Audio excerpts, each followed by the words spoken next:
përshtypjen që gjithmonë ka një tentim që të sfidohet zëri gruas, të zhvishet fjala nga kuptimi.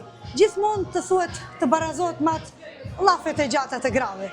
Mendoj që më rrallë ndodh që vëmendje të kthehet mu te kuptimi asaj çfarë kanë gratë për të thënë, dhe mendoj se takimet e këtilla insistojnë në atë që të dëgjohet zëri që kanë gratë për të thënë. Unë natyrisht më besoj që edhe shumica edhe ata që ndjekin kanalin e din që nuk bëj pjesë të ato gra që kam dëshirë shumë të ndaj botën në gra dhe në burra, por që më pëlqejnë aktivitetet të këtilla që bëhen nga gratë për gratë, po. Sepse po them, kam përshtypjen se me këtë sfidojmë atentimin për ta zhveshur fjalën e gruas nga kuptimi, sepse gruaja jo vetëm që ka për të thënë shumë, por ka dhe aq shumë ndjenja të pathëna që ja kalojnë 500 fisht ndoshta peshës së fjalës.